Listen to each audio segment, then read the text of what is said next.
1. Beberapa kali berganti nama. Sebelum populer dengan nama Iwan Fals, ia pernah punya nama lain. Pada tahun 1979 di album Canda Dalam Nada namanya adalah Iwan Fals. Kemudian berubah lagi menjadi Iwan Fals. Hingga akhirnya nama Iwan Fals digunakan sampai saat ini.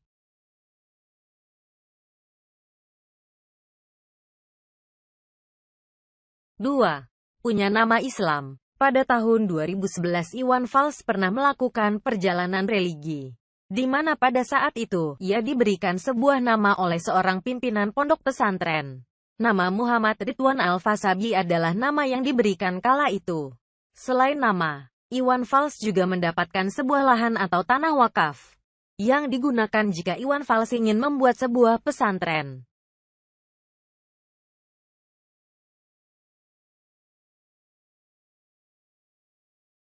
3. OI bukanlah singkatan orang Indonesia.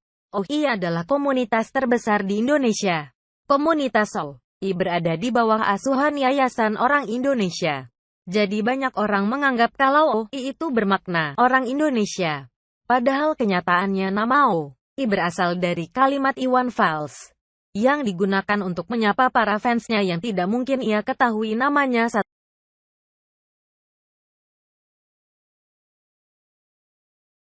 4.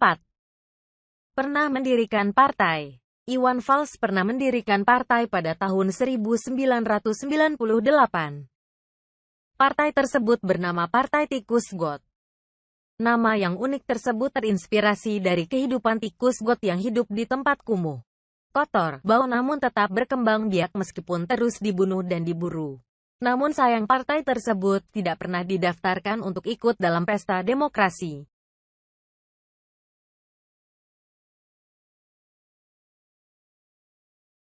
5.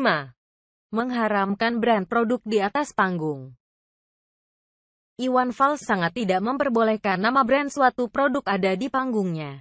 Kalaupun ada itu hanya berada di bawah panggung. Bahkan merek-merek alat-alat musik yang digunakan ditutupi dengan lakban. Iwan Fals memegang teguh prinsip panggung adalah wilayah seniman. Hal itu jugalah yang membuat ia berbeda dengan seniman-seniman lainnya.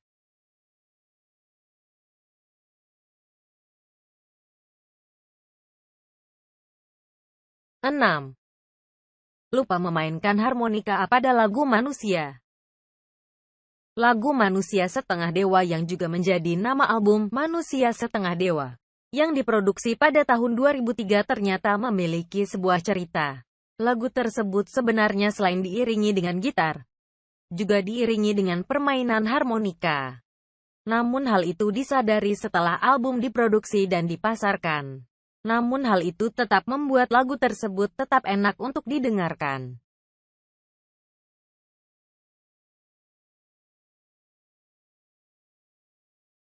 7. Pernah berniat membakar album Hijau. Album Hijau yang diproduksi oleh Prosound pada tahun 1992 ternyata menyimpan beberapa konflik. Iwan Fals pernah mengancam akan membakar album Hijau. Hal itu ia lakukan karena beberapa persyaratannya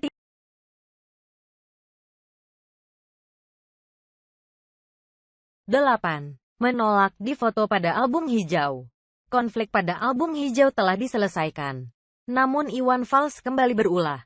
Ketika ia akan difoto oleh Dik Doang untuk dijadikan cover album, ia malah tidak berpose sesuai dengan arahan. Ia malah melingkarkan jarinya ke mata seolah meneropong ke arah kamera.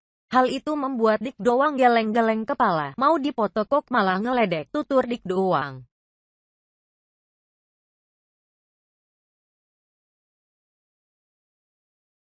8. Menolak difoto pada album Hijau. Konflik pada album Hijau telah diselesaikan. Namun Iwan Fals kembali berulah. Ketika ia akan difoto oleh Dik Doang untuk dijadikan cover album, ia malah tidak berpose sesuai dengan arahan. Ia malah melingkarkan jarinya ke mata seolah meneropong ke arah kamera. Hal itu membuat Dik Doang geleng-geleng kepala. Mau dipoto kok malah ngeledek, tutur Dik Doang.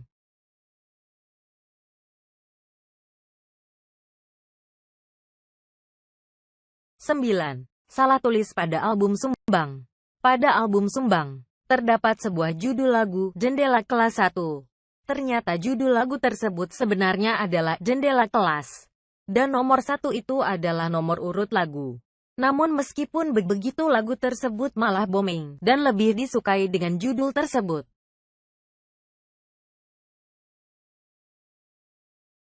11. Membintangi film dengan rekor proses produksi terlama.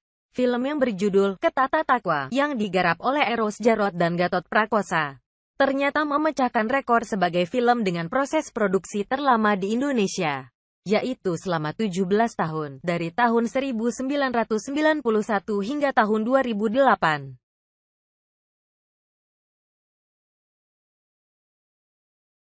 12. Pemilik rekor konser dengan penonton terbanyak. Konser bertajuk Ketata Takwa yang digelar di Gelora Bung Karno pada tahun 1991, dinobatkan sebagai konser musisi dalam negeri terbesar sepanjang masa. Sekitar 150.000 orang lebih hadir dalam konser tersebut.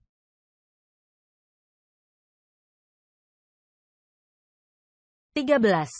Pernah memukul penggemar. Meskipun Iwan Fals dikenal sebagai musisi yang sangat menghargai fansnya, ternyata Iwan Fals juga pernah memukul fansnya. Hal itu terjadi pada tahun 1998 pada sebuah konser berjudul Ketata Takwa, Samsara. Pada saat itu Iwan Fals sedang menyanyikan lagu Asmara Gama. Situasi saat itu sudah tak terkendali karena minimnya aparat keamanan. Puluhan penggemar naik panggung untuk memeluk para idolanya. Merasa terganggu, Iwan yang pada saat itu sedang menyanyi kontan saja langsung memukul salah satu fans. Kontan saja fans tersebut langsung tersungkur dan segera menepi dan tahu diri.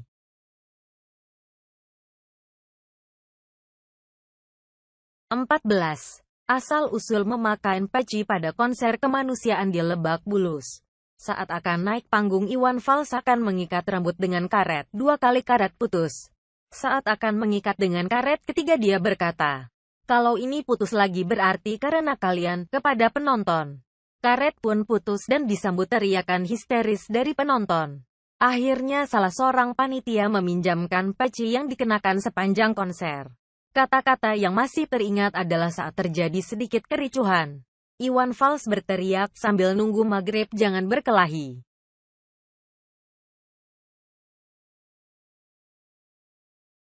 15. Atlet karate. Di masa muda, Iwan pernah menjadi juara 2 nasional kejuaraan karate tingkat nasional. Ia bahkan pernah menjadi pelatih karate di Sekolah Tinggi Publisistik. Kini, Iwan adalah penyandang dan 4 karate aliran Wadoryu, meski ada yang menyatakan aliran Amura, yang merupakan anak aliran Wadoryu. Di rumahnya, Leuwi Nanggung, Iwan cukup sering menggelar latihan karate bersama